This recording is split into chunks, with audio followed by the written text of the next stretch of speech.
সবাই যখন পাশে থাকে তখন হাত ধরার মানুষেরও অভাব হয় না।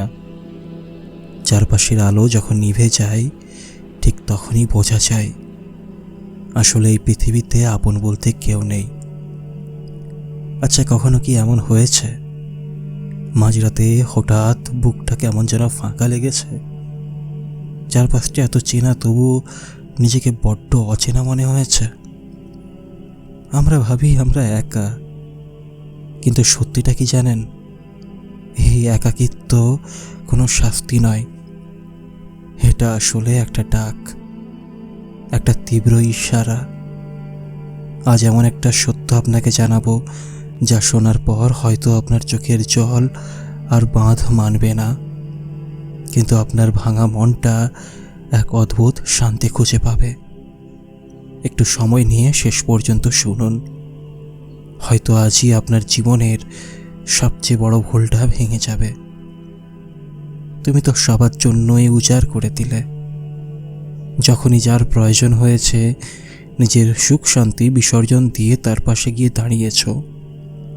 নিজের কষ্টের কথা লুকিয়ে মুখে একটা মিথ্যে হাসির মুখোশ পরে সবাইকে ভালো রাখার চেষ্টা করেছ। কিন্তু দিন শেষে তুমি কি পেলে? আজ যখন তোমার নিজের আকাশটা মেঘে ঢেকে গেছে, যখন তোমার নিজের চোখ দুটো নোনা জলে ভেসে যাচ্ছে, তখন চেয়ে দেখো আশেপাশে কেউ নেই। যাদের তুমি নিজের ভেবেছিলে তারা আজ কত ব্যস্ত।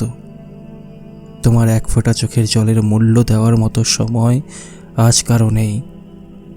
তুমি ঘরের কোণে বসে কাঁদছ, আর চারপাশের মানুষগুলো দিব্যি হাসি মুখে ঘুরে বেড়াচ্ছে।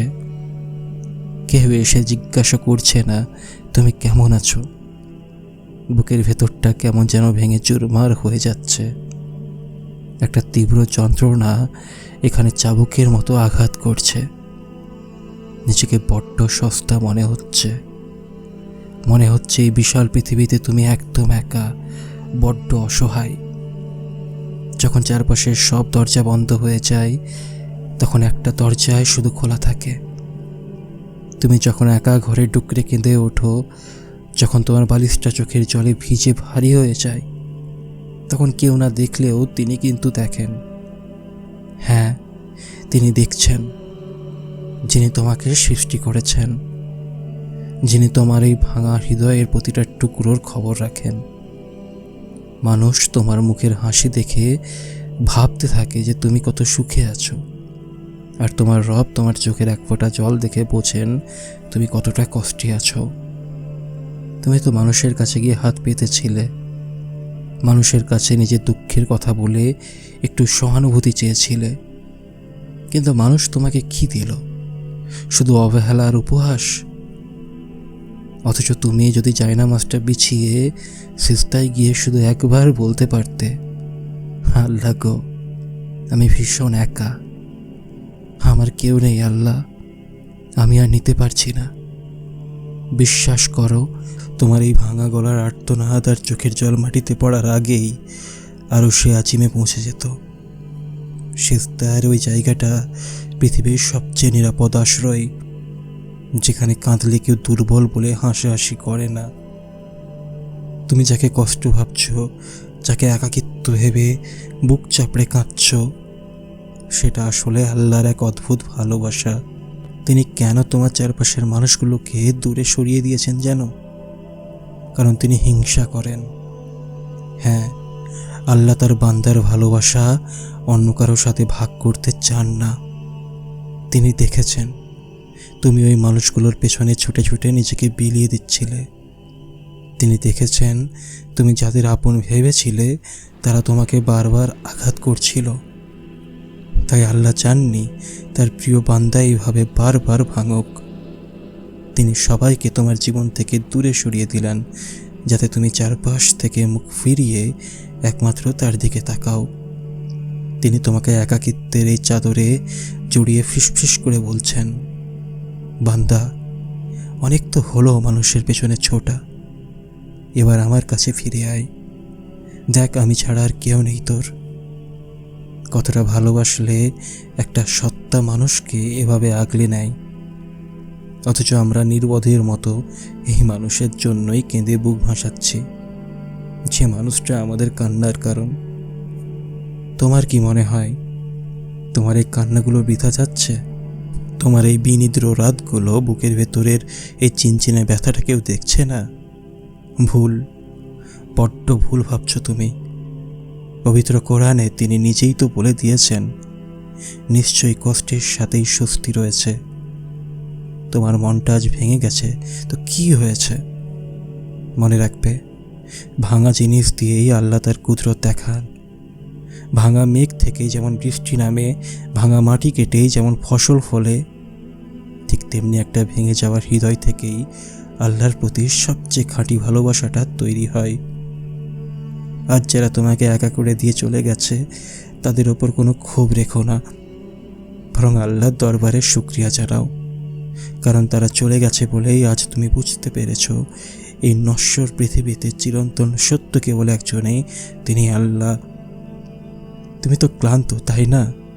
জীবনের এই টানাপোড়েন, মানুষের অভিনয় আর ভেতরের এই অন্তহীন শূন্যতা সইতে সইতে তুমি বড্ড ক্লান্ত। কিন্তু আর কতকাল নিজেকে এইভাবে লুকিয়ে রাখবে? আর কতকাল মানুষের দেওয়া ক্ষতগুলো নিয়ে একাকী নীরবে কাঁদবে?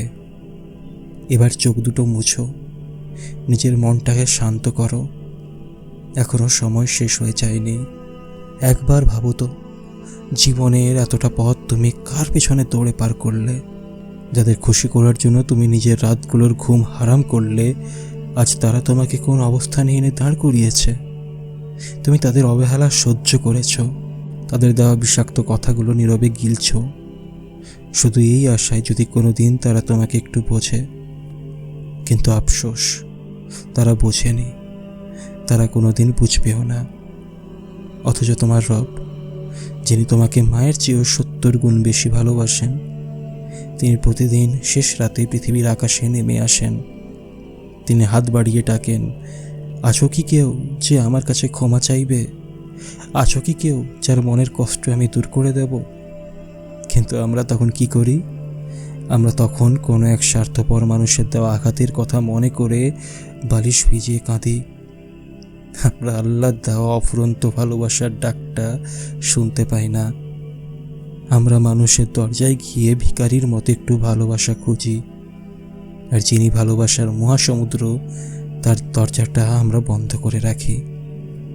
কি ভয়ানক এক ভুল বিশ্বাসের পেছনে আমরা ছুটে চলছি, তাই না? তুমি তো কত রাত ঘুমোতে পারোনি। বুকটা যখন যন্ত্রণায় ফেটে যাচ্ছিল, তখন ঘরের দেওয়ালগুলো যেন তোমাকে উপহাস করছিল। এই অন্ধকার রাতে যখন তোমার খুব কাছের মানুষটা অন্য কোথাও নিশ্চিন্তে ঘুমোচ্ছিল, তখন তোমার কেমন লাগছিল? মনে হচ্ছিল না এই দম বন্ধ করা পরিবেশ থেকে যদি কোথাও পালিয়ে যাওয়া যেত? আজ আমার একটা কথা রাখবে, আজ রাতে যখন সবাই ঘুমিয়ে পড়বে, যখন পুরো পৃথিবী নিস্তব্ধ হয়ে যাবে, তুমি উজু করে ঘরের এক কোণে জায়নামাজটা বিছিয়ে দাও। কেউ যেন না জানে, কেউ যেন না দেখে। সেখানে গিয়ে যখন তুমি সিজদায় মাথাটা নত করবে, তখন নিজের সব অহংকার, সব লোভ দেখানো মুখোশটা খুলে দূরে সরিয়ে দিও। আর কিচ্ছু বলতে হবে না, শুধু চোখ থেকে জলটা ছেড়ে দিও। তোমার ওই ডুকরে ওঠা কান্নার আওয়াজ হয়তো তোমার ঘরের দেওয়াল পার হবে না, কিন্তু বিশ্বাস করো, তার 7 আসমান ভেদ করে সরাসরি আরশে আজিমে গিয়ে ধাক্কা খাবে। যিনি মানুষের তৈরি করা কঠিন হৃদয়টাকে নরম করতে পারেন, তিনি কি তোমার এই ভাঙা মনটাকে জোড়া লাগাতে পারেন না? তিনি তো আল জব্বার, যিনি ভাঙা মনকে জোড়া লাগান।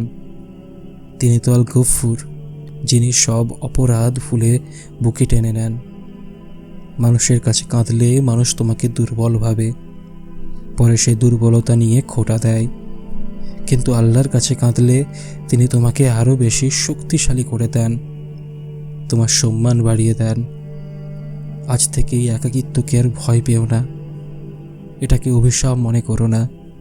এই একাকিত্ব হলো একটা পবিত্র দেওয়াল, যা আল্লাহ তোমার আর এই স্বার্থপর দুনিয়ার মাঝখানে তুলে দিয়েছেন, যাতে কোনো অপবিত্র, মিথ্যে এবং ক্ষণস্থায়ী ভালোবাসায় এসে তোমার এই নিষ্পাপ মনটাকে আর আঘাত করতে না পারে। একটু গভীরভাবে চিন্তা করে দেখো, তুমি যখন একা হও তখনই তো তুমি তোমার আল্লাহর সবচেয়ে কাছে যাও। যখন চারপাশের কোলাহল থেমে যায় তখনই তো তুমি ভেতরে সেই আধ্যাত্মিক সুরটা শুনতে পাও। যে হৃদয়ে আল্লাহ নিজেই অবস্থান করেন সেই হৃদয় কি কখনো শূন্য থাকতে পারে? কখনো না। আমরা ভুল মানুষের কাছে সঠিক জিনিসটা আশা করি, আর এটাই আমাদের সমস্ত কষ্টের মূল কারণ। মানুষ তো নিজেই অপূর্ণাঙ্গ, সে তোমাকে কিভাবে পূর্ণতা দেবে? মানুষ তো নিজেই নিজের ভাগ্য পরিবর্তন করতে পারে না, সে তোমার জীবনে সুখ কিভাবে এনে দেবে? তাই আজই সিদ্ধান্ত নাও, এই ভাঙা মন, এই ক্ষতবিক্ষত আত্মা আর এই এক বুক শূন্যতা নিয়ে তুমি কার কাছে যাবে? যে মানুষটা তোমাকে চাবুকের মতো কথার আঘাতে ক্ষতবিক্ষত করেছে তার কাছে, নাকি যিনি তার রহমতের চাদর দিয়ে তোমার সমস্ত ক্ষত ধুয়ে মুছে দেবেন তার কাছে? অনেক তো হলো মানুষের গোলামি করা, অনেক তো হলো অবহেলার পাত্র হওয়া। এবার একটু নিজের আত্মার দিকে তাকাও। এই আত্মাটা বড্ড ক্লান্ত, এটা একটু শান্তি চাই, একটু স্বস্তি চাই। আর সেই শান্তির চাবি রয়েছে একমাত্র তোমার রবের সিজদাতে। তুমি ভেবো না তুমি একা। দেওয়ালে পিঠ থেকে যাওয়া প্রতিটা মানুষের সাথে আল্লাহ আছেন। এখন শুধু তোমার ফিরে আসার অপেক্ষা।